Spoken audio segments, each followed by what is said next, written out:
Well, guys, we are back for another episode of the Liberal Asshole Show, episode 83. And what are today's topics? Yevgeny Prigozhin, you know as the Wagner Group leader, killed.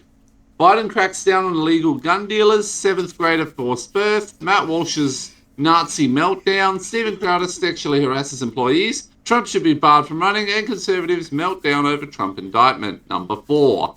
Oh boy, so what do you want to talk about first? Well, let's start out with the assassination of the head of the Wagner Group. Yeah, so we talked about him back in June. Yevgeny Prigozhin was the leader and founder of Wagner, who, remember back in June, tried to do a rebellion against Russia, and then, the next day, It didn't happen, and he went off to Belarus and all that. And after that, we haven't heard anything about him or Wagner or anything else, since pretty much they were done at the moment for the Russo-Ukraine war, until just a few days ago, where for some reason, well, this has not been confirmed, but I'm assuming it is until proven otherwise, he was flying in Russia to St. Petersburg, and his plane fell out of the sky and crashed, and he's presumably dead. Now, of course, I'm sure just like you, I don't believe it's an accident. I think Putler did it on purpose. Yep. You know, as I said, it was an assassination, not just a murder. Yep. It was an assassination. And potentially up to 9 people were killed, including him. And of course, Putler did it most likely, because he's killed every single one that opposes him, even people that were helping him pretty much the entire time until, they point out how bad the Russo-Ukraine war was going, and all that. And, yep, absolutely not surprised whatsoever. So, what do you have to say about it? It was not a matter of if, only when. Yeah, that reminds me, because I remember when it happened, when the rebellion happened, I was like, it's gonna be do or die. You're gonna die if you do this. You might as well go all the way. And then, all of a sudden, back down, backing out of it is one thing, but the fact that you survived and went to Belarus, that seems a little odd and weird. And then finally 2 months later, actually I think it was exactly 2 months later when this happened too, finally got killed. Yeah. So I guess, as people who said online, it was more like Putler just waiting for the right moment to do it, and all that. Yeah. So, now of course, don't feel any sympathy for Prigozhin here. He's a fascist piece of shit that did major war crimes across Ukraine, Syria, and Africa too, with Wagner.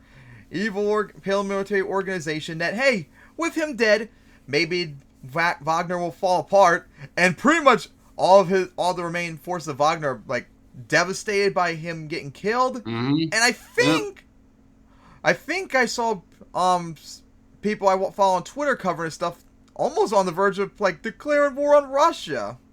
But there's but of course there's maybe 20,000 men or so.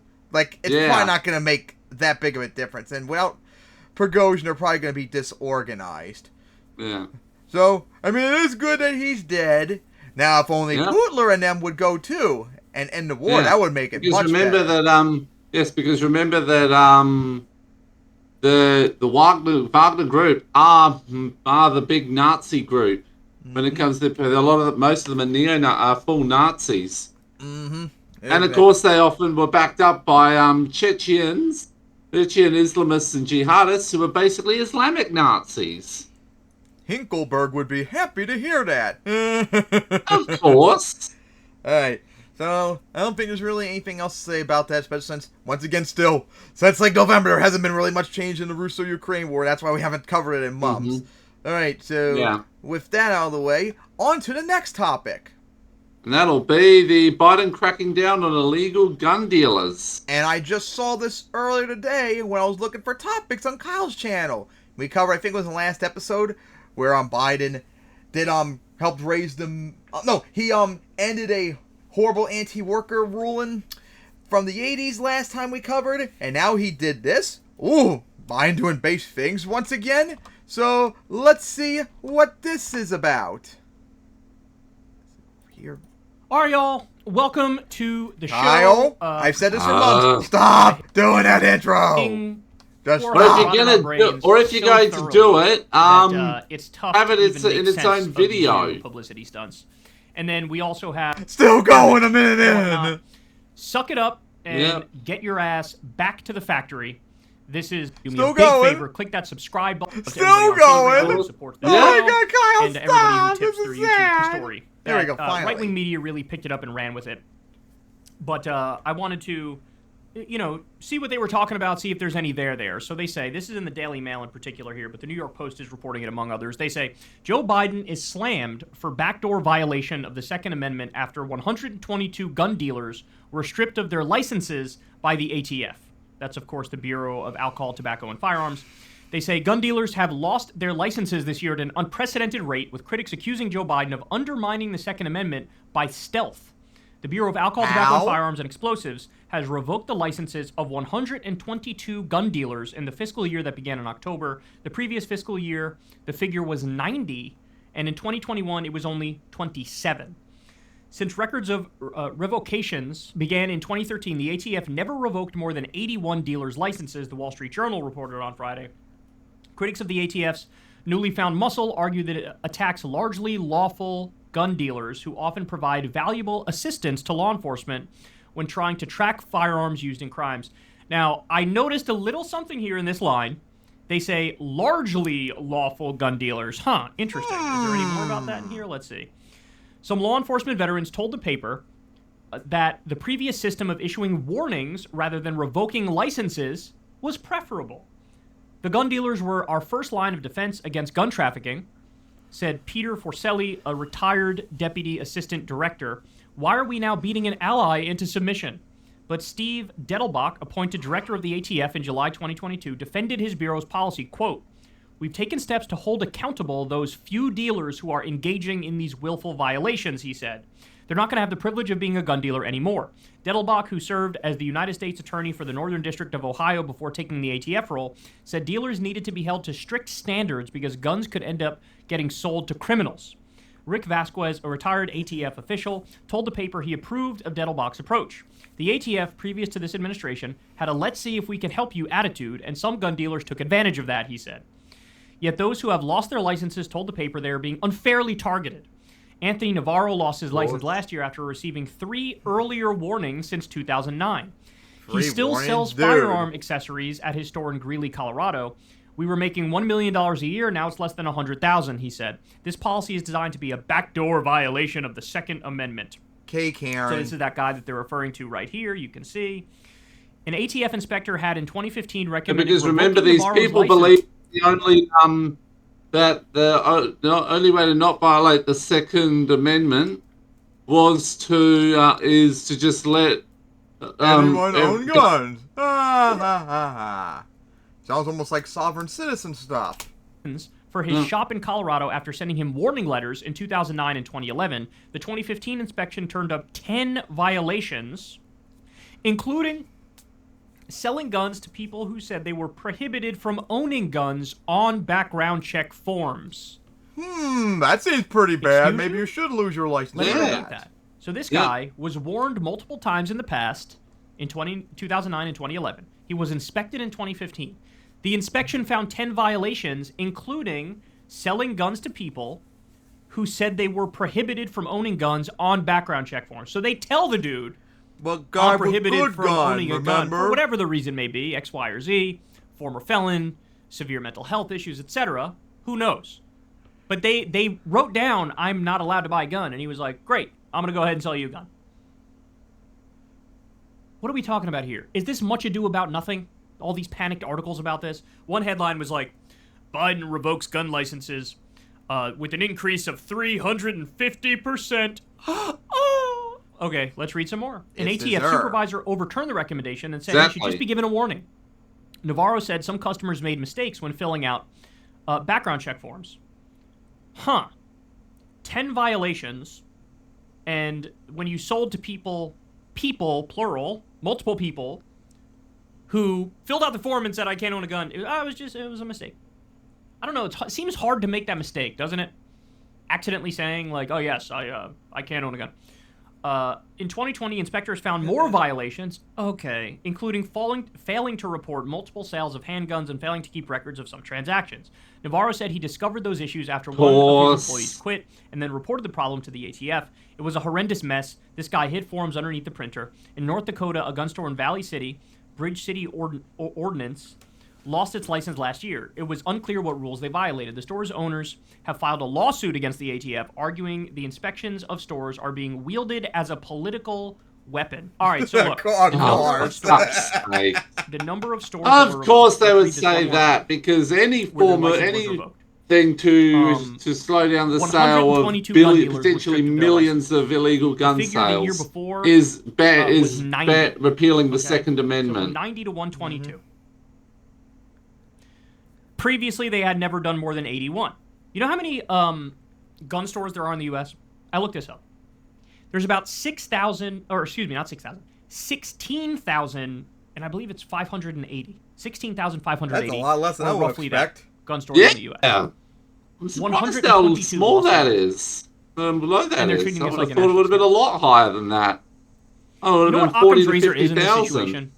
I know that this, people on the right might not be comfortable with this. They might not like this. But Occam's razor is, these are the people who repeatedly and routinely didn't abide by the rules and regulations and laws vis-a-vis who you sell guns to. That seems to be it for me. That seems to be the overwhelming takeaway. Because it's not like they're trying to shut down 15,000 of the 16,500 gun stores in this country. No, it's just 122 or 121, whatever the number is, 122. That aren't following the rules and laws and regulations. Exactly. And because they were not abiding by the rules and regulations and laws in terms of regulating capitalism is now, by the way, I know. Let's That's be why clear. it's needed. It could be the I'm the Second Amendment guy and I'm outraged by this, or to bear you can be the actually I'm tough on crime. Exactly. You can't be both. Well, remember the lines: well-regulated militia.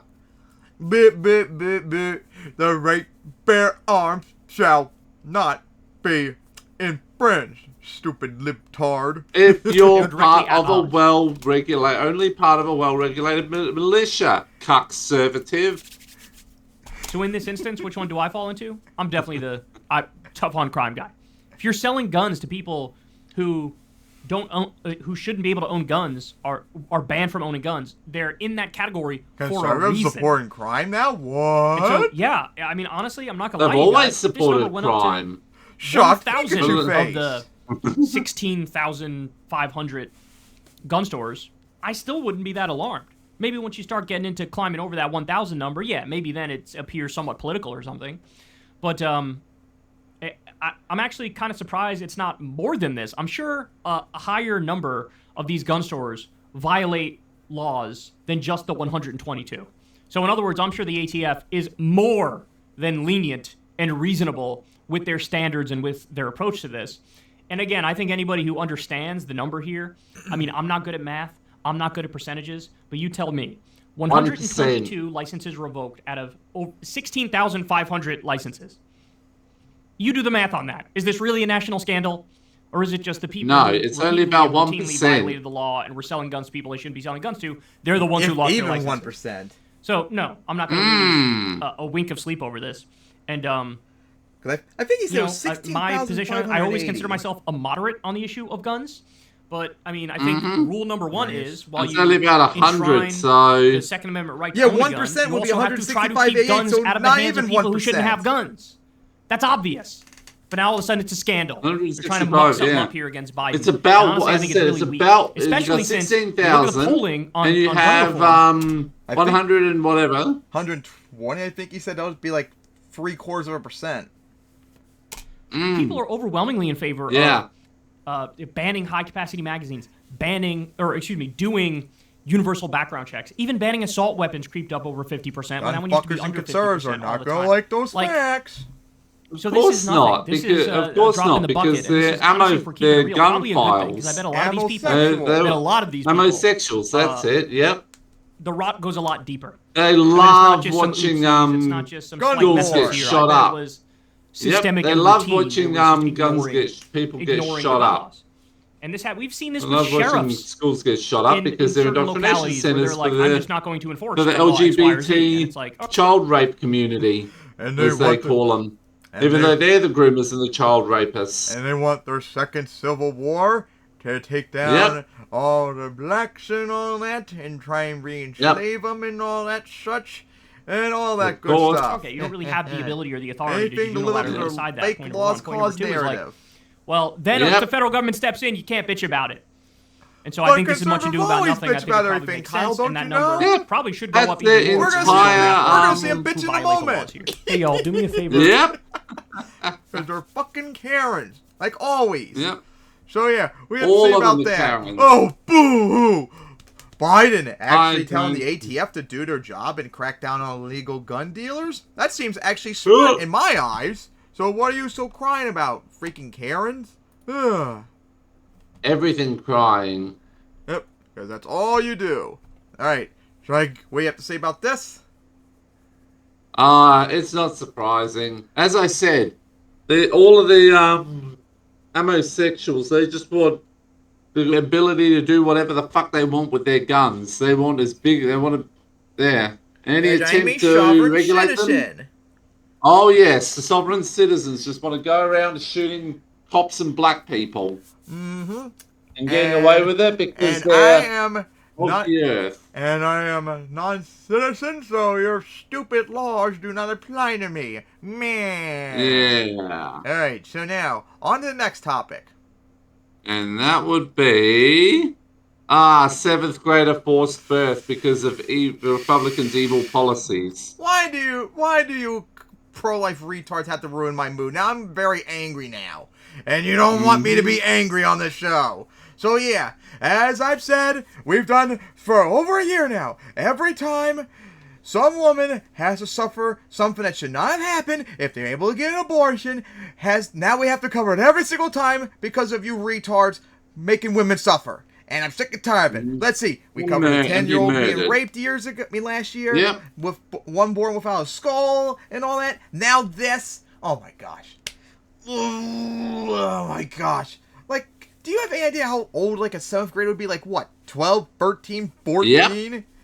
Probably 12. barely even. That's way too young to be having kids.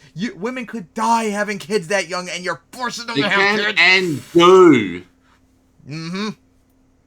Absolutely disgusting. It is getting super duper. Oh, ugly 13. There we go. 13. This story went viral for understandable absolutely reasons. Disgusting. This is in Business Insider. Yep. They say 13-year-old who couldn't get an abortion is now starting 7th grade as a mom. So this is, and we'll walk through it all in a minute here, but this is a direct result right now of Republican policies. A 13-year-old from Clarksdale, Mississippi will start 7th grade as a new mom after being sexually assaulted and unable to get access to an abortion. Rape too. Lovely too as well. Can't get an an abortion because you're raped. Of course. And remember the right said that would never happen? Oh, well look what's that. That's the second time. This is the second time we've covered this in the last year of a minor getting raped and now pregnant and can't get an abortion because of it. This is the second time now. And you won't say it doesn't happen. It fucking does. Yep. Oh yeah. Don't worry. This is the remember that Republican politician in North Carolina who tried to put up a bill in the Republican thing that not only banned abortion at 0 weeks, but legalized extrajudicial murder of women seeking abortions. I feel like an Enderman being stared at forever and ever right now. Privacy was forwarded in autumn of 2022. And I'll do free hard damage on anyone now, these idiots. Her mother, Regina, also a pseudonym, told The Time. Regina had noticed something was wrong when Ashley lost interest in her usual hobbies like TikTok dances and had symptoms such as nausea. Regina said she hadn't even talked to her daughter about how babies are made because she felt Ashley was too young to understand. Oh my god. Exactly. Oh my god. I swear, parents are just as stupid as conservatives sometimes.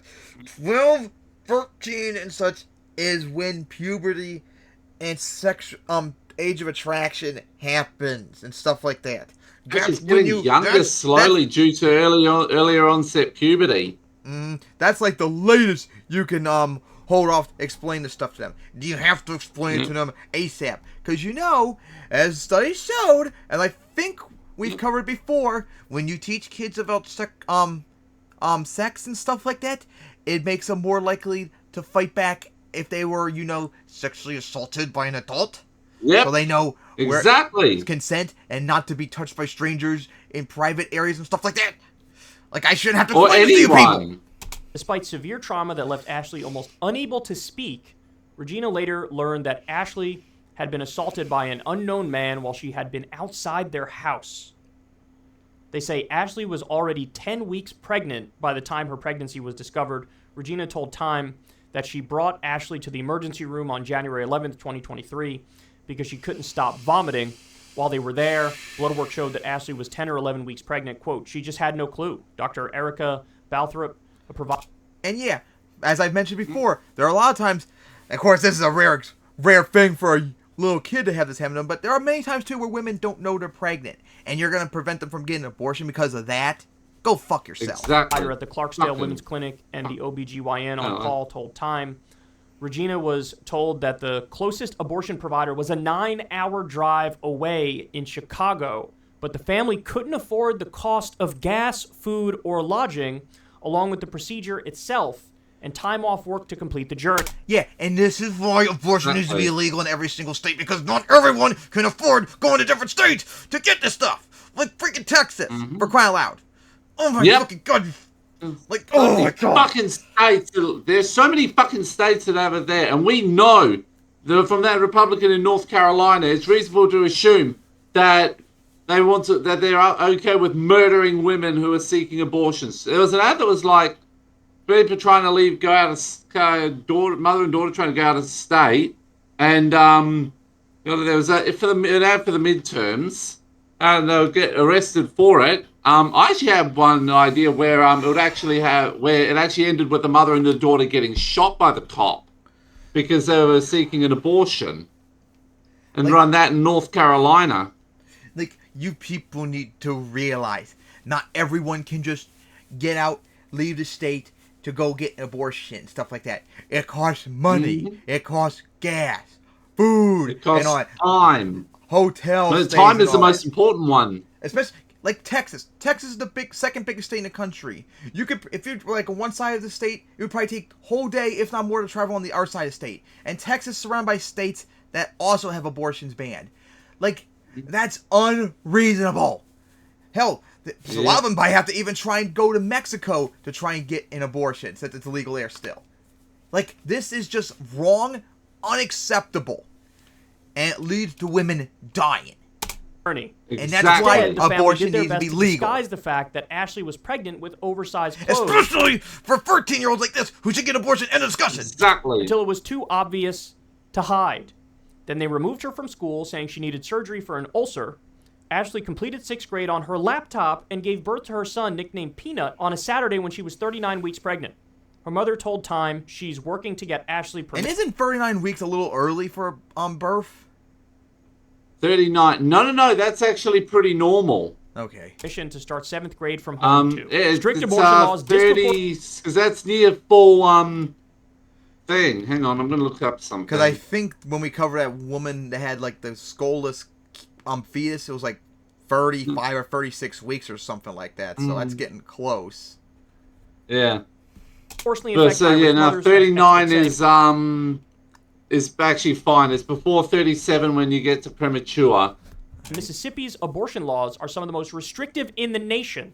On paper, they allow exceptions in the case of rape or if the mother's life is at risk. But the process for obtaining exemptions isn't clear. Of course, because they don't want you to have by the way, a lot of these exemptions. doctors They want ban abortion entirely. won't perform it because they're afraid and if they can, legalize murdering women who are seeking of abortion. a legal backlash. And abortion providers, too. Yep. Hello, Bill O'Reilly. Nice to hear you again. And them getting put in jail. Yes, the good old stochastic terrorist himself. Environment of anti-abortion hysteria.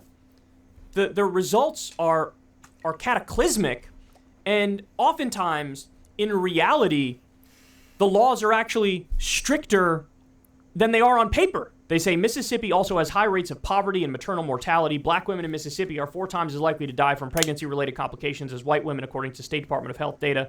And pregnancy-related health complications are on the rise as a result of stricter bans on abortion, the Washington Post reports. As we said for over a year now, when you ban abortions, it's not going to stop abortions. It's just going to make women more likely to die. plus be extremely That's what they want. anti-freedom. Push, we're in America, remember? Land of the free. And that includes women being able to control their bodies, you fascist, misogynistic fucks.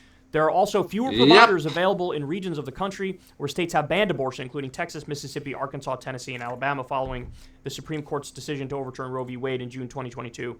Meanwhile, stricter laws are leading to significantly more births, but most people don't even realize they're pregnant until week 7, which is already too late to get... Yeah, as I've mentioned earlier, there are a lot of times, like, it could take up to a month for a woman to know she's pregnant. It's not like instant, you stupid fucks.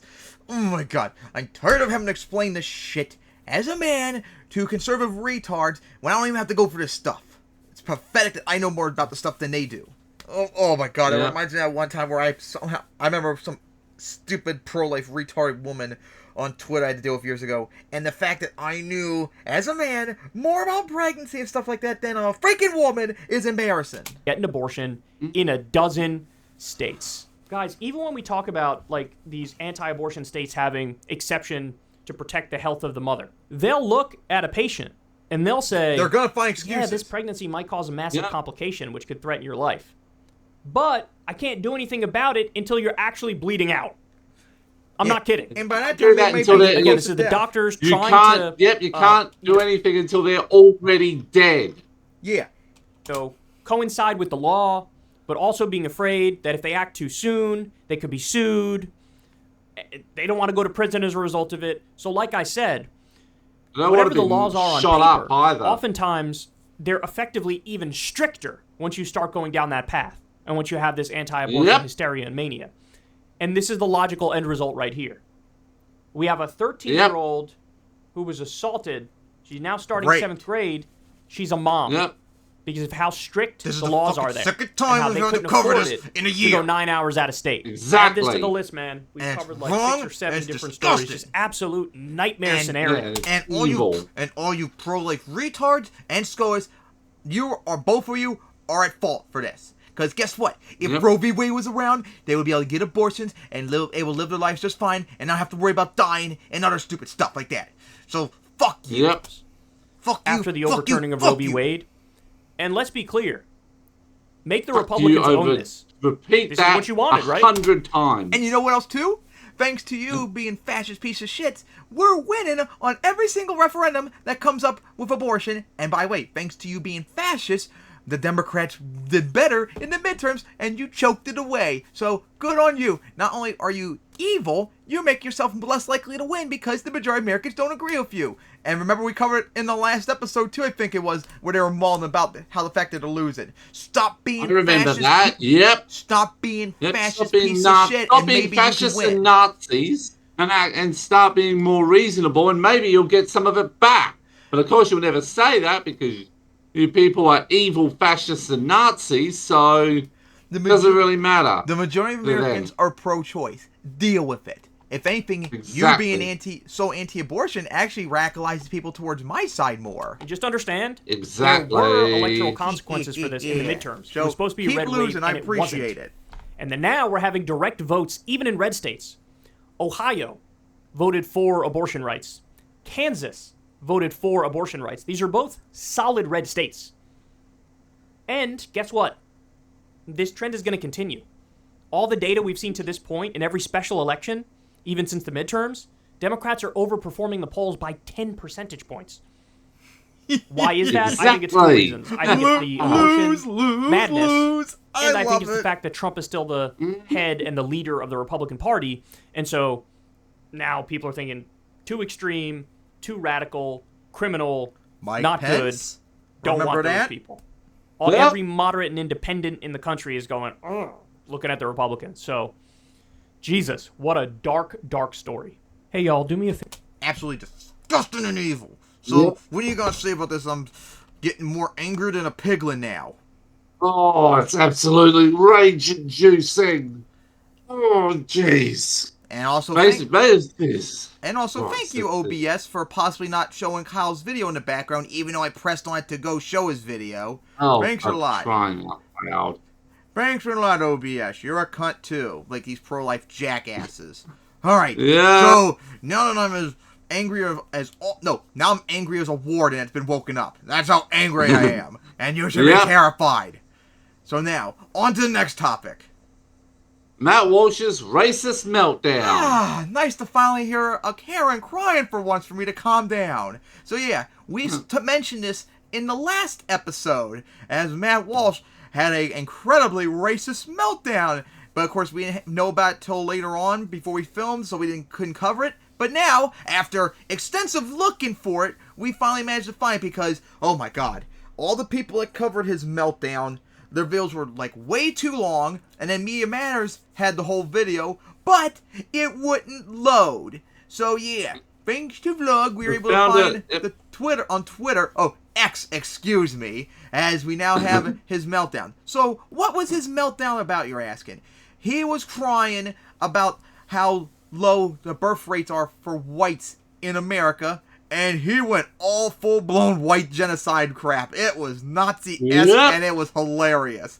And he is probably having a meltdown saying, I'm not racist, I'm just reporting the facts that whites are going extinct. And he did say that. Oh boy. Yep. Oh, so, yeah. oh man. Oh boy. Let's watch Karen cry about white births for whatever reason. Yep. And so there are really two parts of the story. The first is the story itself, which is the demographic trend, where... And for all of you who don't know, since 2012, America has started to become majority-minority, where minorities are becoming the majority, whereas whites are going to be on track to still be the biggest ethnic group in the country, but not majority. Like right now, it's like over plurality, not plurality majority. Like, yep. Like normally, although we saw with the most recent census that whites in America declined by like 20 million, whereas normally they would grow every year. So it's like 60-something% of Americans are white, whereas like a few decades ago, like at its peak, like in the 40s and 50s, was like over 90% were white. So yeah, it's declining, and since 2012, people under age of 5 are majority minority and all that. So whites are slowly losing their majority to become a plurality majority. But of course, racists have a violent meltdown for that because, you know, minorities being the majority means bad things apparently somehow, or not able to implement their white supremacy and all that, whatever excuse they have.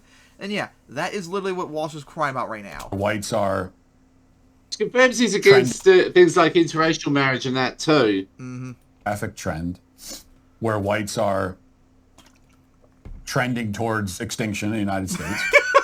I told you he said that whites are going extinct in America. Yeah. No. Whites are not going extinct. They're gonna be white people are gonna be around just like they are in Europe, since you Karens cry about over there. You're just not. Yep.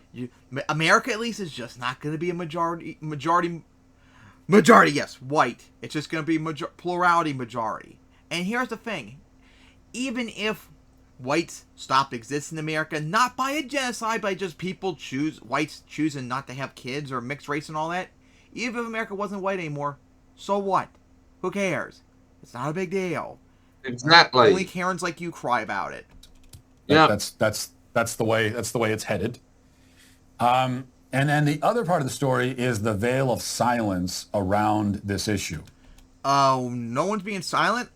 I mean, you're crying You're actually about being it. very loud about it. Yeah. Yeah, you're crying about it right now, so no one's being silent. We just don't care because it's whatever. The wall that is erected around it. And I know you're going to say, well, you just read a story about it, so there's not a silence. Yeah, they can report on it. So you report and you celebrate diversity, and then you just move on. We don't talk about it. We don't think much about it, and that's it. Because diversity good. So you aren't allowed to talk much about it. You Exactly. I mean, you can talk about it, but the problem is you guys talk about it in a way that's incredibly racist. Whereas we just talked about it, but we did it in a non-racist way. We acknowledged the reality that America's becoming majority minority, and that's it. We don't care. You certainly can't be concerned about it. Only racist Nazi POSs like Matt Walsh care. Hey, Walsh, what is the concern? What's the big deal if America is no longer majority white? What's the concern? And we know what your only answer is going to be something very racist, because there's no valid reason other than racism to have a problem with it. There's just none. You're not allowed to express any concern. That's You can express it. It's just people are going to call you a racist because you most likely are. It's unthinkable. To hear that whites are on their way to minority status and the white population is declining, the worst thing you could possibly do is to talk about it at all is already a problem. You can talk about it, but you're going to be called out because you're racist. You can point it out and be like, whatever, like we are. But to suggest that there's any reason at all to be concerned about that. Again, why are you concerned about it, Walsh? You're letting that mask It's slip. because he's a fascist Nazi. That's why. Yep. And he keeps going on. There's still more, even though this clip only has like 7 seconds. Or to be anything less than thrilled by that development. I remember over the years, I have seen like idiots on the left that are like thrilled that minorities are becoming a majority. Like, in almost like anti-white racist kind of a way, and they're stupid too. But it's not a big deal. A lot of them are silly. A lot of them are anti-racist ones or black separatists. Mm-hmm. So yeah, they're silly too to like praise and like promote like it's an awesome thing. It doesn't matter. It's not a big deal. Exactly. If America, like, it doesn't matter how much percentage white it's. Even if America was 100% white, it's not a big deal. As long as there's no racism going on, it's fine. But of course, you guys are racist pieces of shits. Is incredibly racist, we're told. Well, yeah, when you guys cry about it, it's racist. Because that's all you care about. Now, here's on to the next clip. To be said, but I'll say it anyway, because we all know that's true, but no, it's not. We know that the continued existence of any other race of people is considered deeply important, and the preservation of the historical and traditional racial identity of any nation is considered deeply important. Nazi upset now. So, for example, if there was an influx of white eugenics, immigration to fucking I told you, I said fascist Nazi because that's what Walsh is. I know you mentioned the last episode, but I know how bad it was, so I saw the clip later on, like, can't wait to cover this. This is hilarious. Black country. Yeah. To a historically black country, and that was resulting in a giant demographic shift wherein it was becoming a predominantly white country rather than predominantly black. This would be considered a major, major problem.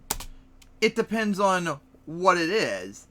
Is it like colonialism, genocide, which a lot of Europeans did to Africa, like most of the European colonists that colonized Africa did do that, especially in South Africa, for crying out loud.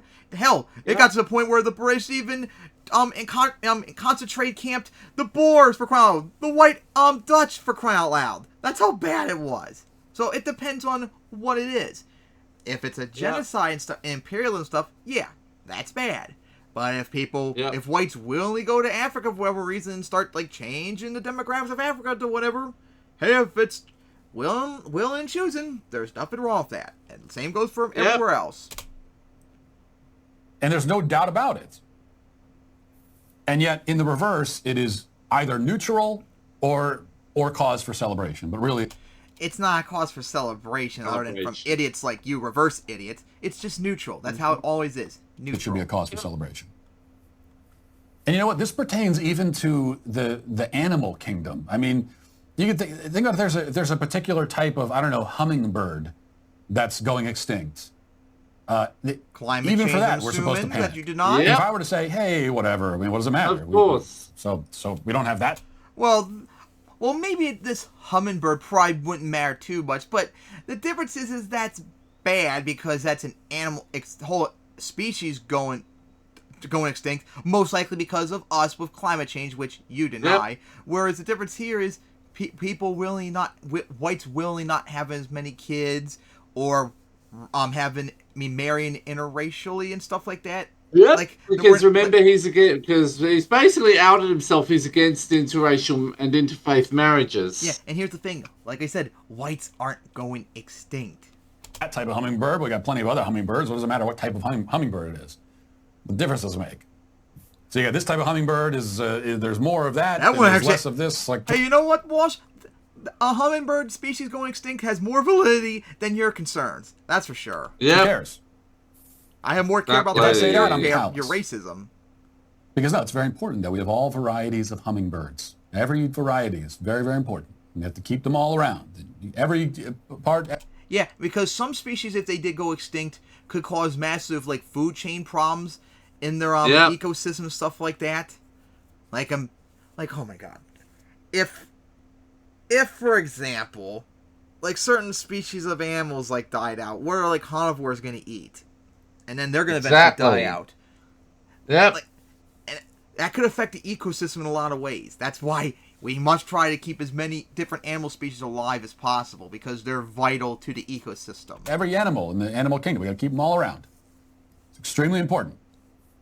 If any particular variety starts to dwindle, if any particular type of species of animal. The difference is that even if whites did go extinct peacefully, it's not going to affect the world. Whereas different species of animals dying could affect the world. Like, you're trying to compare something that's an actual problem to something that's not. Like, whites' declining population in America is not a big deal. Animal gets driven out of its territory. It's a very bad thing. So it's interesting that we can see this with hummingbirds, but not with certain kinds of people. Well, in particular, one kind of person, which would be a white person. The preservation of the hummingbird community is more important than the preservation of the white race. In fact, you can't even talk about the preservation of the white. Even saying you can. It's just you're racist. That word, that phrase, is tantamount to being in the Klan.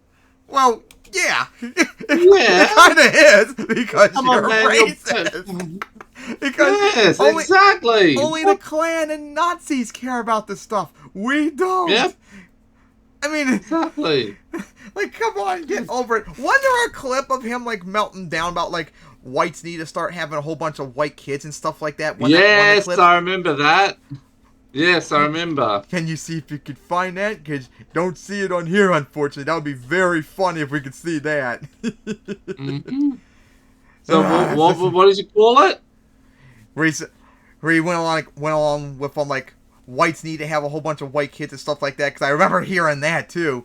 Oh, yeah. I remember that Media Matters clip was, like, 6 or 7 minutes long, and this is only, like, 3 minutes each clip, I mean, combined.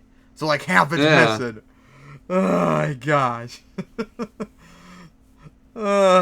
Hopefully we can find that clip. But, yeah. What do you have to say about that? Oh, man. It's textbook. It's pretty much exactly what the Klan and Nazis rant about. Yeah. Because it's just that sort of shit all the time, and it's all they think about. Guys, there's nothing wrong with whites becoming a minority in America. If you think there's unless they think that the way we've treated minorities is how they're going to treat us. Yeah. That's like one of the concerns people have that aren't like white supremacists, is that since we treated minorities so bad in America, if they become majority, they're going to be racist towards us. What makes you think that minorities are by default going to have that view of you if they have power? Yeah. What makes you necessarily think that? It sounds like you're imposing your racism onto them to think they're going to be racist back. Exactly. Maybe some would be like that, but I'm pretty sure most minorities in America don't have a racism problem with whites. It's just white supremacists that have a racism problem. Oh my gosh. Yep. Unfortunately, I just looked up. Looking up, but I can't find that clip. Oh, I wish. See, this is why someone should have posted the entire video, or better yet, Media Matters, your article should. Ooh, I know. Let's go check the Media Matters article, because there was a transcript. Let's see. Yes. Let's see. I'm trying to find. Oh, wait. Let me see. More important, in fact, you can't even talk about the president. Even see. Oh, here we go. So there's a little bit extra after you said the Klan. These are the standards that we are supposed to live by, but it's like, we all know it's just this game, and we all know that it's bogus, and it's ridiculous. We all recognize it at this point, right? I'm not saying anything that anyone doesn't already know. And they're all, when it comes to white people and talk about any issues pertaining to white people, there are all kinds of rules that are put in place that we do not apply anywhere else. And so it's really up to us. And we could complain about these rules. Usually what happens, and the typical conservative response has been mostly to ignore the rules and just follow them and not point them out. Every once in a while complain about them, but then short of following the rules anyway, we could do that, or we could just stop following the rules, which is we all start doing. But follow the rules for what, though, Walsh? Yeah. I could have sworn there would probably be more there. Because yeah, the video is 6.5 minutes long. Yeah. And the video we saw, the 2 clips we saw were just 3 minutes combined. Media matters. Why can't you just work your video player so we can watch the rest of it? I know he had a meltdown about whites need to have a whole bunch of white babies and stuff, and we want to see it and laugh. Please get the full. This is why you need to post it on YouTube instead of your own shitty video player. Oh my god. I like how the article is Matt Walsh, whites are trending towards extinction. That's hilarious. Yeah. And the subline is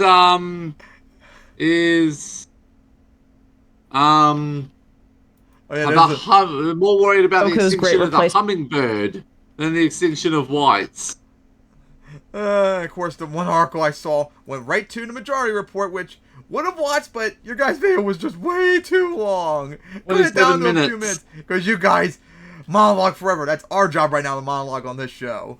And of course, we've covered the white genocide conspiracy theory. So what do you guys say about that BS as well? Once again, jeez, it's no surprise. I mean, it started out with what's her name, Lauren Southern. Hello, terrorist enabler.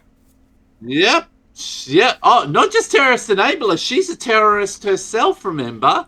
The migrants. She's seen throwing flares at migrant ships and trying to impede the vessels that were rescuing them on several occasions. That's why she's banned from Europe. Gee, I bet she loved when that.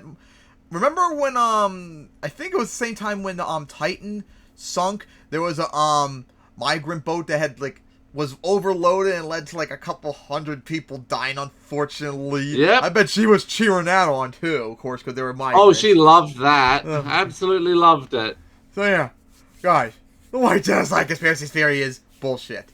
It's not a big deal if whites become a minority. So stop being Karen, racist Klans members like Walsh here, and just, like you said, just go on your life and deal with it. It's not a big deal. Exactly. Oh my gosh.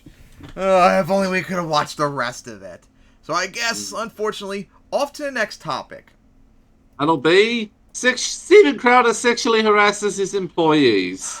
Because of course he does. I want to laugh because it's Crowder, but he's done so many stupid things. And of course, this is about something that really needs to be covered because no one talks about it. Sexual harassment against men in the workplace. And Crowder would be the most overt example of it.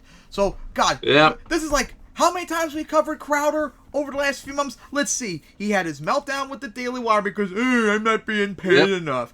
Then he had that stupid fucking piece of shit moment he had where he was berating his ex and remember smoking in front of her when she was totally praying all that and being just an absolute asshole and stuff like that. Then there was another meltdown we covered, and now this as his apparently whole bunch of his employees are leaving him because he was sexually harassing them.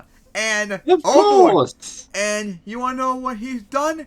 Some stupid thing this is the most childish thing I've ever heard called a sack tap, where you're supposed to you're supposed to touch each other's nuts or something like that. Gee, Crowder, trying very hard to show that you are in a closet, like we said from the very start of the show a few years ago. Yep. Every time we cover you, you're always doing something. Cross-dressing, acting effeminate, and now this. Why am I not surprised you're sexually harassing your employees, sexually harassing men too? So, I really want to laugh, but Crowder does something that's so... Yeah, it's too heinous. It's unfortunate. Yep. So yeah, let's watch this crap. And of course, thankfully, the Rational National had a very short video on it compared to like Kyle's and all that. So let's see what this is. The once dominant conservative propagandist Steven Crowder is now collapsing before our very eyes. There are some recent employee departures from his company over a new NDA that they were asked to sign and a discussion around SACTAP. I'll get to that in a bit, but I'll leave that term with your that sounds imagination. like something for Crowder a second. made up in his own head, SACTAP doesn't it? being a Yeah. requirement. Have you heard of this before we heard from Crowder? Because I've never heard of something this childish. Workplace, apparently. Exactly. So, in this video, I will go over the recent history leading up to these more recent departures. I will show you what they discussed, what they were required to sign, and things are not looking good for Crowder, as I'll get to his stats as well. What could be worse for him? First, Hey, Squidward moment. How can it get any worse? this recent controversy with Crowder all really begins with the beginning of this year, when he was offered a $50 million contract with Ben Shapiro's We covered that too, Daily and how much of a Karen he So Crowder was. had left his God, previous Crowder, workplace. when you're bad enough that we have to freaking defend Benny Boy. Yeah. Please don't make us have to defend him. We don't want to defend pieces of shit like him, but you forced us in that regard. I believe was Blaze Yeah, TV. that was insane. Then he was sort of Crybaby free meltdown agent, or push. was independent, could do what he wants, and he was offered slave this contract, getting $50 million four-year a year- contract worth a $50 year. million. Yeah, exactly. And he called it a slave contract. So I covered that back then. Gee, I wonder if he had a meltdown about NFL running backs we covered recently about them not being paid. I wonder if he would have a meltdown of them wanting to like get paid. Because Crowder, I know several NFL running backs that deserve to be paid $50 million over a few years more than you, because they actually work hard, unlike you. And just how ridiculous it was for Crowder to pass on that contract, especially now looking at his data, which we will get to in a second here. But following that, there was also a big controversy around this from Insider here. Leaked video seems to show YouTuber Steven Crowder yelling at his pregnant wife for failing to respect men. I covered that in the past as well. It's a really disturbing video. Following that, this happened just recently in July. Groomerish, former employees described Steven Crowder's sexual harassment. So in case you missed this story, let me give you a bit on this. According to text messages reviewed by the outlet, Crowder sent photos of his genitals to coworkers. Classic sexual harassment in person so frequently that many of them either laughed uncomfortably or showed outright disgust as a way to give him the attention he sought, as a way to get him to stop. Who does that anyway? What's the point of taking pictures of your dick to show to people? Like, what's so important about that? I know. The more disgusted everyone seemed, the more pleasure he seemed to get from it. He's it's a like he masochist couldn't too. understand Not that surprised we as weren't well. in on his joke, one person told Mediaite. And of course, Crowder is, known for doing the typical right-wing content of, oh, look at these groomers. This teacher is this teaching seems more like grooming material. their students about this the is Steven Crowder being a groomer. That means he must be a groomer. But he's a conservative, so that's okay, don't you know? Here you have Crowder exposing himself consistently to his coworkers. Literal child molestation is not grooming, according to conservatives. Then being this. LGBT, let's check out the stats here. supporting LGBT people and opposing their genocide Crowder's is apparently child molestation. They write here, his most recent video on the platform, speaking of YouTube, barely broke 100,000 views, and his preceding video has only 59,000 views. Likewise, with his Rumble account, Crowder's videos once received over 2 million views. He hasn't broken 1 million views on Rumble since May. So taking a look at his Rumble views here, look at this consistent drop. So he announced some deal with Rumble in early March, and then just down. Gee, maybe down. when you realize I believe YouTube, the spike is around the despite time all of its problems, is the story main source, main video streaming site that you can't beat. His wife broke. Yeah. So late April, early May.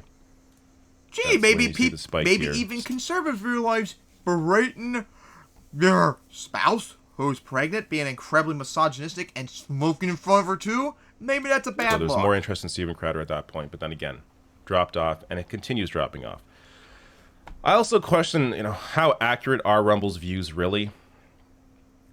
It doesn't have the discoverability that YouTube has. It doesn't have nearly the size of the audience that YouTube has.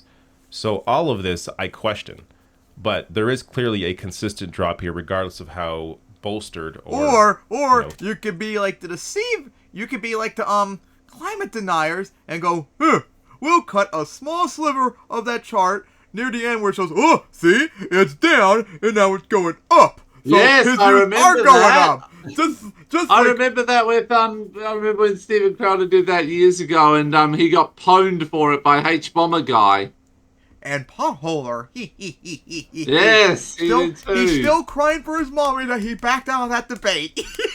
Yep. fake the views may be in whatever data they're pushing here, there is still a considerable drop from when he first launched his account. Now we get to today. From Mediaite here, 4 Steven Crowder staffers exit show after interrogations and insane NDAs. So these NDAs were... It makes total sense why... I'm surprised more people didn't leave. I'm not sure how many people he employs, but 4 people left because if they had broke the NDA, they'd be penalized with $100,000. So discussing any workplace, whatever's happening in the workplace, if they discussed any of that with, media, whatever, they would owe $100,000. Now, I also question how enforceable the NDA is if part of what you're agreeing to is illegal activity. So here is a bit of the story. Quote, Steven was livid, a source close to the Rumble host told Mediaite. This is after the initial story came out that I showed you earlier about the sexual harassment. He and Gerald Morgan, the other person that runs the show there, said they knew someone was talking to you, the author of this piece in Mediaite, based on the article you wrote. They said whoever text messaged former employees about us not being able to hang out with them would be given amnesty if we confessed by 2 p.m. If no one confessed, they would see it as malice. No one confessed, so they started interrogating a few people. During the meeting, Crowder downplayed his sexual misconduct allegations, said another source close to the soon-to-be-divorced father of 2. Here's where it gets even crazier.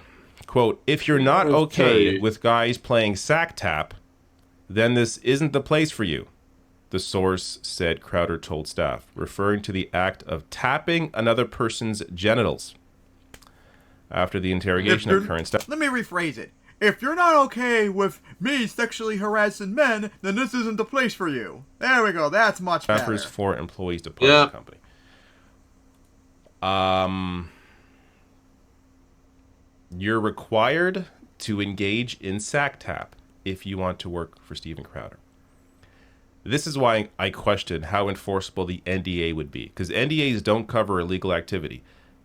That said, if you're agreeing ahead of time to be groped and to grope others, then is the NDA enforceable? Because you're being told this is going pressured. to happen. When people are desperate for jobs, they kind of are pressured. Like, it's not always fully consensual. Behavior. This is a part of our workplace. Sack tap is you must touch my balls if you want to work here. It's a part of the workplace.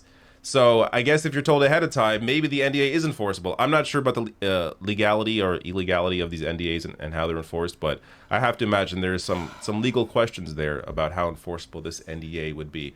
But when I first read this, I don't know why my mind goes here. I mean, I know why, because I grew up watching Seinfeld.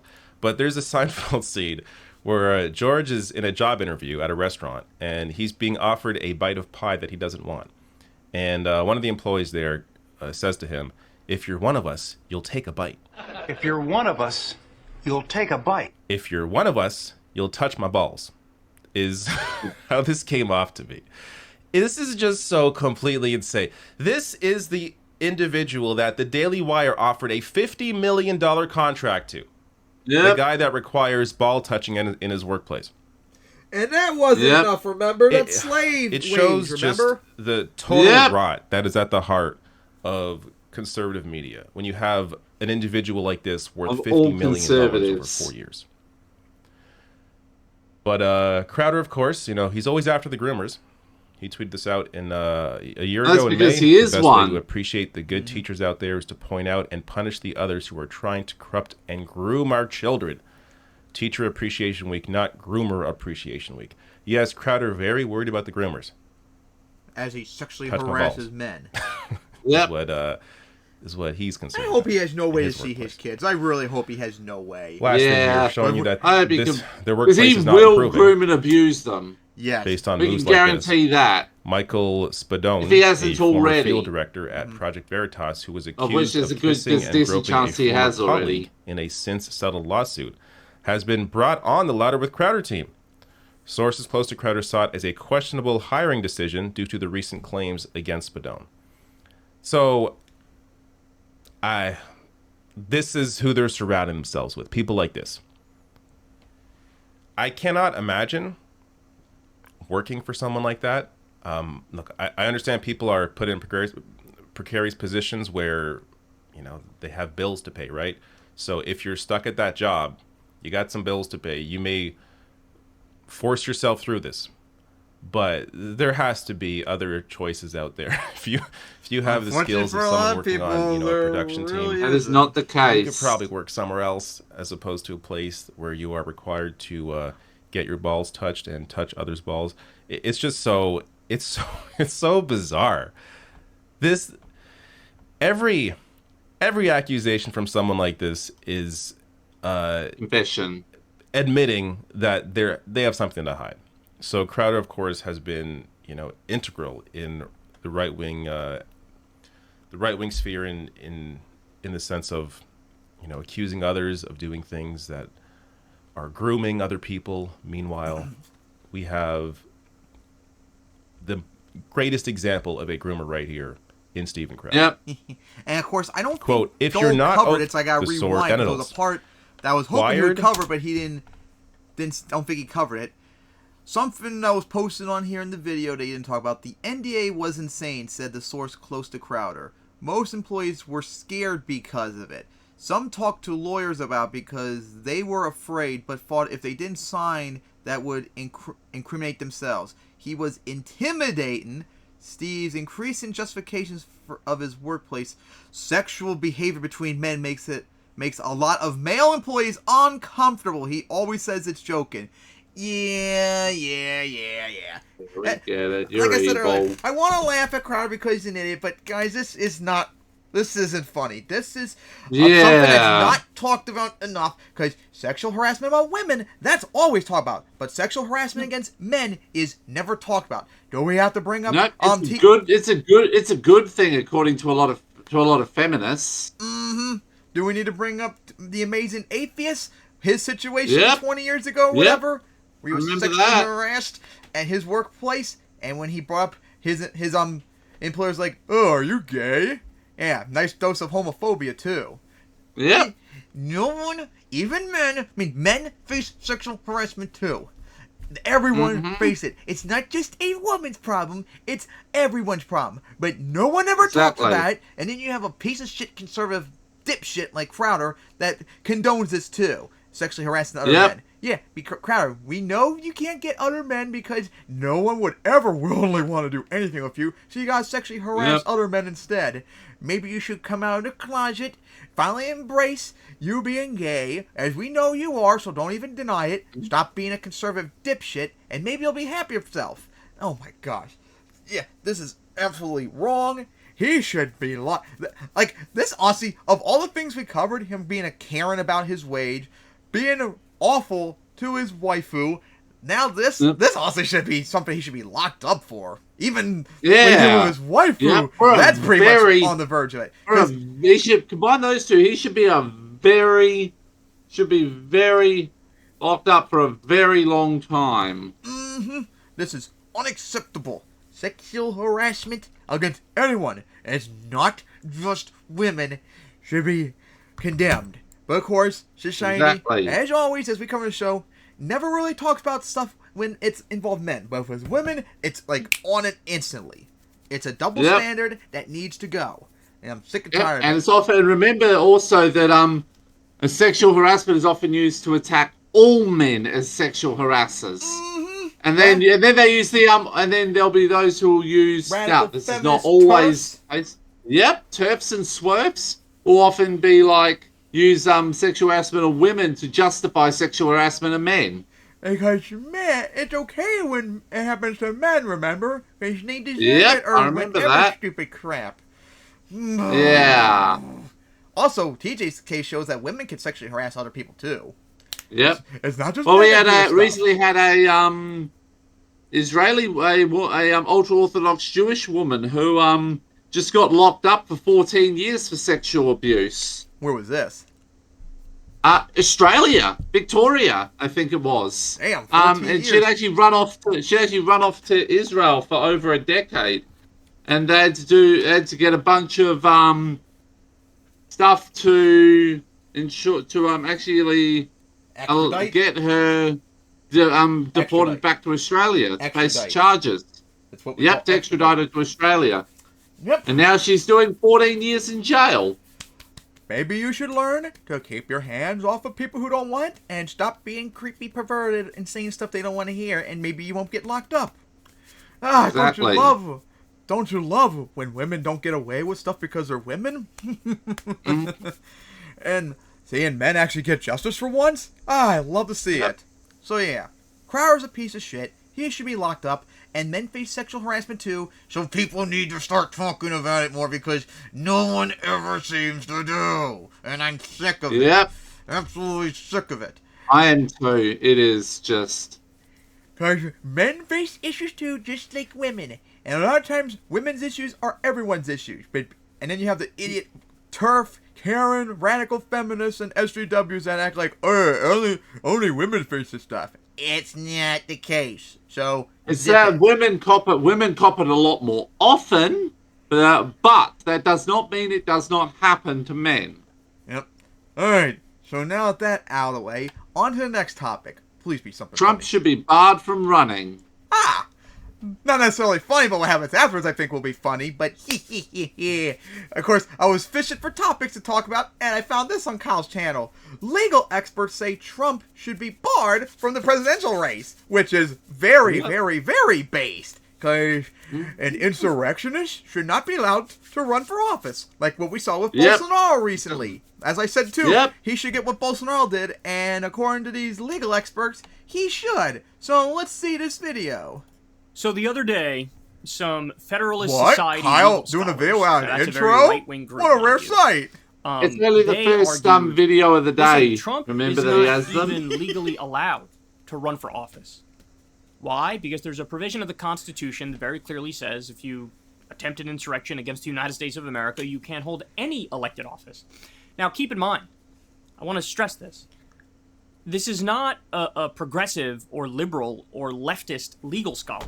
These are, and it's actually multiple conservative legal scholars who are now coming out and saying, Donald Trump is not gonna be able to become president again. Like, it is legally not allowed. Okay, so here we have, let's hear this guy out. Here's the headline immediate. They say legal expert predicts challenges to Trump's right to appear on the ballot based on conservative interpretation of the 14th Amendment. So, Is it really even have to be a conservative or liberal interpretation? It's just the interpretation. I think they're just trying to think it around to the Supreme Court or something. Yeah, and I'm sure if this was brought up to SCOTUS, I think they're gonna not side with Trump. I mean, we saw they didn't side with him when he denied the election results. Like, Yep, I remember that. Oh, that's right. I think one, and fucking Clarence Thomas, Funded. piece of shit ass. Yeah. But everyone else. Yes, the guy that basically is like, yeah, once we're done with same-sex marriage, we're going after interracial marriage so I can divorce my wife. Wait, what? I didn't mean to say that. What's this? My wife was involved in the insurrection January 6th, and I should be impeached for it? Let's not talk about that. let's hear him out, and then we'll talk a little more about it. And yesterday I had a chance to talk to two constitutional scholars. Perhaps you've seen some of this. And they argue that because of Trump's actions to overturn the 2020 election, that he is already disqualified from being president again under the 14th Amendment of the Constitution. Let's listen to this and talk about it on the other side. He should get the same treatment Bolsonaro did. That language in the Constitution, Jim, simply could not be any clearer. It is unmistakable in its application to the former president. The only thing that was not known until Professors Baud and Paulson did their scholarly work is whether this was the actual meaning under the original understanding of the Constitution. So let me just point out the argument Yeah, they're remember making Kyle is covered this when if after you do January a 6th, plain face reading, where Democrats plain should face have done interpretation instead of doing the of the impeachment letters crap, and but words of course on they're the too page, stupid. then Trump is not allowed to Yeah. run for office again. That's what he's saying. But he's also saying the only question that's up in the air is whether or not the founders meant for it to be interpreted in the way that they are interpreting it right now. So that's the legal landscape. Of course, When gotta they go back to the talk, people founding listen. fathers. When you talk, Yeah. people listen. Norm. Constitutionalism What's your sense of crap. it? Professor Original Tribe and interpretation, all Judge that Ludig are BS. friends and colleagues of mine. There's been so much trauma for the nation since January 6th on, but how fantastic that you have one of the preeminent liberal legal scholars and one of the preeminent conservative ones coming together. And here I agree with them. The 14th of the Amendment of the Constitution, Section 3, says that you're not eligible to hold office in the United States if you Interesting. commit insurrection or you give aid and comfort to insurrectionists. And there is such powerful evidence adduced by the January 6th committee out in plain sight of that proposition. And now we have these two conservative scholars who published a very important law review article, Baud and Paulson, saying that's what the founders and framers of the country believed as well. So I think we're going to see very substantial legal challenges to Donald Trump's right to appear on an election ballot. So, look, my question would be, who exactly is going to have what's called standing to bring those lawsuits? Is it like the top election officials in various states when Trump gets his name on the ballot? Is that who's going to bring it? Possible. Well, what if it's a Republican Trump supporter who's in charge of an election in various states? I mean, obviously they wouldn't bring the challenge. Are you saying it's going to be, Democratic heads of the election? Is it going to? It's certainly not going to be. Maybe. The RNC is not going to bring that lawsuit. I guess I'm struggling to figure out who exactly would have standing in this instance. Now, I don't know. Maybe they have a good answer for that.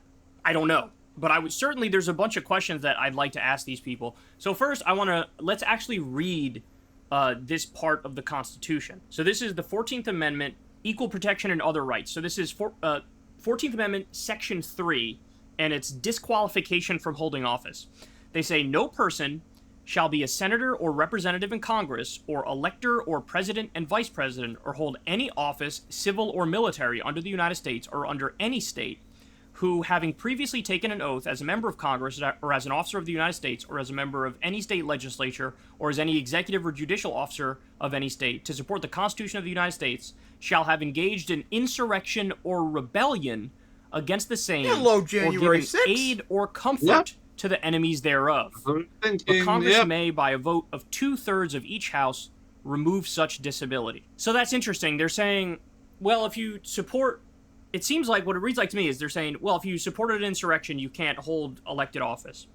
But if Congress decides by a vote of 2/3 to allow you to do it, well, then you can do it, right? That's one way of reading it. Well, he wouldn't The get original 2/3. interpretation I had of it was Definitely I thought not. you needed 2/3 of Congress to vote saying you can't run. That, like, they would have to verify it. That was my original interpretation. The way I'm reading it now, it seems to be the opposite. They're saying Congress can remove such disability, they say. So in other words, if Congress decides we don't care that you try to do an insurrection, that's fine. But, like, my biggest question is, are you sure that they don't need a conviction over an insurrection-related crime? Right? That's the thing that I'm struggling with. Because to me... Because you could just say anybody tried to commit an insurrection, and then somebody would be disqualified from running for office, right? So, don't you need a conviction to do it? Now, in the case of Trump, I happen to think, of course, that he fed the riot. He wanted to do an insurrection. It's very clear he wanted to stay in office. There's no doubt about that. But if you don't get a conviction for the crime of insurrection, then I don't know if this would be legally binding. But here's the thing, man. I'd love to ask these questions to these conservative legal scholars to see what they have to say. But if they're right, maybe we will get some legitimate lawsuits where they're trying to kick him off the ballot. Maybe they will do that. Will that hold up in our largely conservative courts? I don't know. It's conservatives leading the charge and making the argument he's disqualified. At the same time, remember, conservatives by and large did not stop. Did stop Trump's attempt in 2020. Remember, all up to even SCOTUS. I remember that. Even SCOTUS declined bringing up the lawsuits that I remember the that. stolen.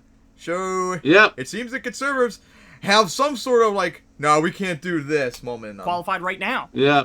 They've surprised me before. Potentially they'll surprise me again. But if I had to guess, I would say no. In fact, I think the lawsuits might struggle to even be heard because they'll be like, who has standing? We don't even know who has standing.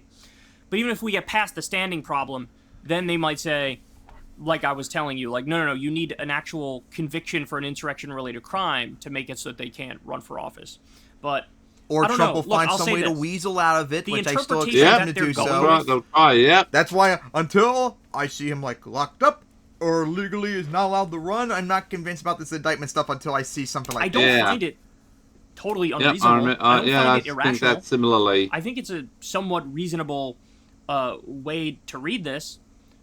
But at the same time, I also just struggle in thinking that this is going to be the way they take him out. I think it's much more likely that, a conviction over the classified documents case, that'll actually take him out of the ball game because he'll be behind bars. Hopefully the timeline's fast enough where that happens before the general election. But I have a hard time believing that this is going to be the thing that takes him down. But I mean, credit to these conservative judges for at least being principled, right? These conservative legal scholars for saying, I think that's the plain-faced reading, and this is what I'm going to argue for, and I think there will be legal challenges. Okay, God bless. I guess we'll find out together. Hey, y'all, do me a favor. It's just so awesome that you're so stupid you have to have so many different indictments over, so many different things because you're so stupid, and I'm enjoying every moment of it. It's so hilarious. Oh, my gosh.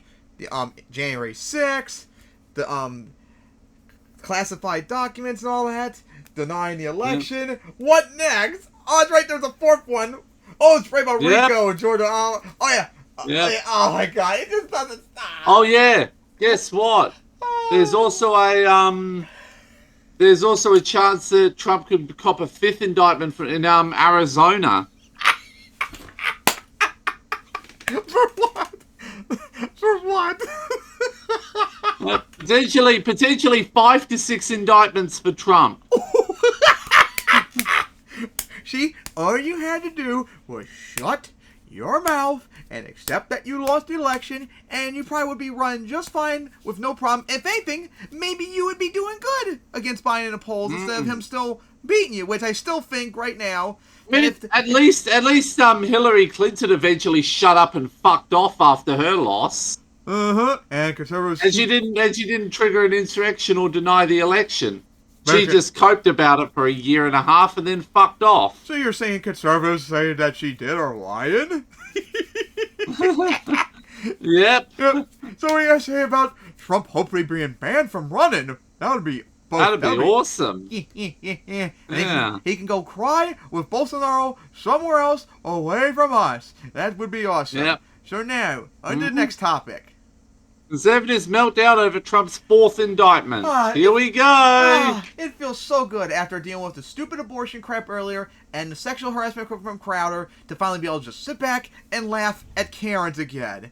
So of course, I think this was after the indictment that we covered last time, and of course, conservatives once again having a meltdown, and Dim Full is on the thumbnail, so I'm guessing he had a meltdown too. Just like, gee, maybe we should cover his mask meltdown recently too next time. Yes. Oh my God, you guys are all just a bunch of Karens. So let's see this and laugh. It's historic any time a former president were to be indicted. Now it's the fourth time, this time over contesting the election in 2020. This is the first time I've ever been ashamed of my country. The first time you've ever been ashamed, Caitlin. Not the fact that you're in a country full of conservatives that still misgender you and dead name you on purpose? He never even had 4 indictments at once. Every time more bad news comes out about Hunter Biden or Joe Biden, you can set a stopwatch within hours. Some clown goes and indicts Donald Trump again. I don't think this would pass on a first-year criminal law exam as an appropriate indictment. You're attacking a opposing candidate through the legal system. That's not how our legal system works. These cases, in my opinion, do not have any merit whatsoever. From all the 4 cases that have been charged for indictments, these cases are purely political. Under the Georgia law, there's a statute that limits the Republican governor's ability to pardon, and I think that the legislature in Georgia needs to amend that statute and give Governor Kemp the ability to pardon. They're already blaming him. County prosecutors start prosecuting the President of the United States, the former President of the United States. You open up Pandora's box to the presidency. This is what is frustrating to people, to see them throwing everything at the wall, to see anything that might stick for Donald Trump, because they don't care in actuality how it is they prevent him from becoming president of the United States again. That is their end goal, and they will try everything as evidence now by this fourth ridiculous indictment. Fine position right now, but nope. Exactly. He cannot keep his mouth shut for 1 second. You hear that? That's the sound of inconsolable MAGA chuds sobbing uncontrollably across the country because, as you might have heard by now last night, Trump was predictably indicted for a 4th time, along with 18 other people, including Rudy Giuliani, Mark Meadows, John Eastman, Jenna Ellis, and Sidney Powell, among others. Now, Trump specifically is indicted on 13 felony counts, bringing his combined total across 4 cases to 91 felony counts. Now, when it comes to the Georgia indictment, Politico explains that Trump is being indicted for the following: 1 count of violating the state's Racketeer, Influenced, and Corrupt Organizations Act, commonly known as RICO; 6 counts of making false statements and writings, filing false documents, or conspiring to do so; 3 counts of soliciting the violation of oath by a public officer; 2 counts of conspiring to commit first-degree forgery; 1 count of conspiring to impersonate a public officer. And the indictment itself is 98 pages long and incredibly thorough and detailed, and as I usually do, I will encourage you to read the entire thing. I'll link to it down below, but of course, I know many of you don't have time, so I'll also link to a summary by Politico. But before we move on and get to the reactions, which is what I know most of you are here for, I think that I have to point this out here. This is one of the most important elements about this indictment, in my opinion. So if you go to page 20, where the acts of racketeering are described, Act 1 looks like a nail in Trump's coffin when it comes to proving criminal intent. Quote, on or about the 4th day of November 2020, Donald John Trump made a nationally televised speech falsely declaring victory in the 2020 presidential election. Approximately 4 days earlier, on or about October 31st of 2020, Donald Trump discussed a draft speech with unindicted co-conspirator Individual 1, whose identity is known to the grand jury, that falsely declared victory and falsely claimed voter fraud. The speech was an overt act in furtherance of the conspiracy. In other words, before the election even took place, they were writing speeches where they planned to declare the election stolen. Yeah, guys, just like Trump said back in 2016 and 2020, he was never going to accept it if he lost. He's not going to accept any election outcome. And sorry, we don't need election deniers to be president or anyone in power. Go fuck off with your crap. Yep. Yeah. Just how do you know that the election is stolen if it didn't even take place yet? I mean, obviously, this demonstrates that he's not just delusional about the election. His intent was criminal. He knew what he was doing. But in response to this indictment, he predictably attacked Fani Willis and announced his plans to release, quote, a large, complex, detailed, but irrefutable report on the presidential election fraud which took place in Georgia. And he's planning on doing this on Monday. And he adds, based on the results of this conclusive report, all charges should be dropped against me and others. There will be a complete exoneration. Sure, Jan. Now, Trump has 10 days to surrender for his arraignment, and thankfully, we might finally get what we've all wanted for a very long time.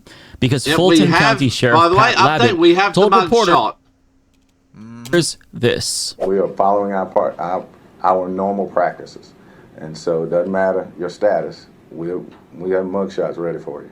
So we are finally going to get a mugshot, something that I've wanted since the first indictment, but apparently on indictment 4, We're getting what we've all been asking for, and I swear to God, Pat, if you are lying, I'm going to be pissed. I want to see the mugshot. I want the memes to roll in, and I think that if you raise this expectation and you don't deliver, millions of Americans are going to be pissed. I think I speak for all of us collectively here. But moving on, it feels like the response from the right this time is even more unhinged than usual, and I'm not sure if they were this unhinged last time and I just didn't notice it as much. But they were losing their shit over this indictment in particular, and I'm not going to pretend like that's not funny. I'm sorry, it is funny. The reactions are ridiculous, and I don't think it's bad that we make fun of them for this. For example, let's see. Hello, Tim Pool. Right-wing grifter Tim Pool has been tweeting through it, and in response to someone stupidly calling it Banana Republic stuff, Tim Pool says, actually, it's communist revolution stuff. And after indictment 3, he said this is a civil war, but he also reiterated that again, confirming that we are indeed in a civil war officially because of this indictment. But as Chuds of TikTok points out, this isn't necessarily a new thing for Tim Pool, because he's been saying that we're in a civil war for 4 years now. So, I mean, I don't know if this is him being delusional or if it's just wishful thinking, but either way, it is Hey, actually, Dimple, there is a place where you can get your second American Civil War fetish in. Go play Hoi 4, try and play America, get the fashion power, and watch the second American Civil War happen. Then you'll get what you want. Absolutely maximum copium, and it makes him look like an unhinged dipshit. But let's not forget about our good friend Ben Shapiro, who tweeted out, whatever you think of the Trump indictments, one thing is for certain. The glass has now been broken over and over again. Political opponents can be targeted by legal enemies. Running for office now carries the legal risk of going to jail on all sides. No, now, to be fair to Ben Shapiro, because Trump did stuff that warrants being indicted for. Biden, as much as you hate him, has not done that. So deal with it. Oh, he's not the first person to say this, but I love this tweet from him in particular because he gave all of us, in saying this, the opportunity to this shoe him with a clip from 2014 on Larry King Live where he said this. I'm not sure we can indict Washington, but I think that certainly... I'm sure something was done. Washington was relatively clean, but if you look at George W. Bush, or if you looked at Bill Clinton, or if you looked at Ronald Reagan, sure. I mean, the answer would be that you could, and people should be wary. I mean, this is sort of the case that I'm making, is that we've become so comfortable with the executive branch of the government abusing its citizens and violating our rights and violating what they're structured to do under the law, that we've just become used to it. And if we start treating them as criminals, maybe they'll think twice before they act so criminally in the future. Fast forward to today, and Ben Shapiro is pretending like the indictments against Trump are illegitimate because he knows if he doesn't play along, his fascist viewers will skewer him. But Ben Shapiro is an attorney. He knows that Trump is guilty and that these indictments are indeed warranted and legitimate, but he has to pretend, which is sad, but it's also hilarious and pathetic. Now, while we're on the subject of hypocrites, I'd be remiss to not look at Sean Hannity's response, because he is predictably towing the line, writing on Twitter, quote, they're taking away President Trump's First Amendment right to free speech and the right to challenge a rigged and stolen election. Or trying to change the outcome of an election is not free speech, Sean. I think next time, in the next episode, we're going to have to cover Legal Eagle's video on that, because he just did a video on that recently. Yes. Insurrection versus First Amendment. Yes, yes. Once we get off that, I'll be getting on to watching it. Yeah, after that breakfast. Yeah, and can't wait to see people maul about Legal Eagle destroying Trump once again because he big brain and you're not. And look, nobody is saying that Trump can't challenge the election and even lie about it, but he can't actively try to overturn the election and disenfranchise. Which is why I said from the very start, if he shut his big mouth from the very start and didn't do anything, he would have been fine. If anything, he probably would be leading Biden right now in the polls, and we've had to be worried about him coming back. But no, he had to open up his big mouth, and now he's losing because of it, and I'm enjoying every moment of the Steven and Malden from you idiots. Millions of voters. I don't know how many times this point has to be said, but I'd imagine we're going to be making this point over and over again, because this is their go-to defense. But it's bullshit.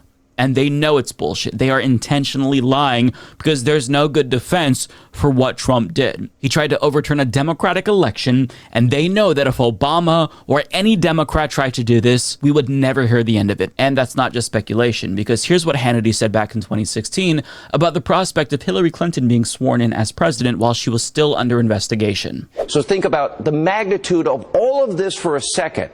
Hillary Clinton could be sworn into office while still being under investigation from the FBI, which would then put this country into a major constitutional crisis. Now, Clinton says Donald Trump, he's not fit to serve in the Oval Office. But she, and she alone, has created a situation that could do severe damage to this country and the office of the presidency and prevent this country from solving problems. That means getting Americans back to work, fixing our broken educational system, fixing a broken healthcare system, fixing porous borders, vetting refugees. All of this needs to be done. Balancing a budget, stop robbing our kids. So that's what he said about the potential of a president being sworn in while under investigation. So you can imagine that a president who's been indicted 4 times being sworn in is much more problematic, right? Well, of course not. If you're asking, where's that energy for Donald Trump? Well, it's not going to be there. And it never will be there because these people are hacks. And it doesn't matter what their side does, because by default, their side is always automatically correct and just, and the other side is always automatically incorrect and unjust. There's no room for nuance or objectivity. It's just my team good, your team bad. For conservatives. Now, Jenna Ellis, who was also indicted, nuance hurts conservatives like water hurts Enderman. tweeted this: the Democrats and the Fulton County DA are criminalizing the practice of law, which is quite the take. But Dilbert creator Scott Adams chimed in, and he pointed out that there are a lot of attorneys that are part of this indictment, and he wrote in response to that, how are all the lawyers in America feeling today? Safe? Now, what I love about this is not just how unhinged and stupid this is, but how others quickly chimed in and ratioed him. So one person wrote, the ones who know they're not criminals are feeling just fine. Another person says, yes, because we understand our ethical boundaries and the law. And like the rebel that he is, he retweeted this: when you can be indicted for saying there's election fraud, there's election fraud. And Scott Adams responded to that saying, I have not seen credible evidence of election fraud, but the bad guys are signaling it exists. And that, my friends, is some interesting logic. And I feel like you can't come to that conclusion unless you are a dumb fuck. And the reason why that's not a very compelling argument for those who don't already see it is because if they actually believed that you could be indicted for simply saying that election fraud exists, they wouldn't be sharing that fucking image, don't you think? Who would go out of their way to get themselves in trouble just to, like, prove a fucking point? These people are so stupid. Reading their tweets and responses to this is making me feel like I'm crazy.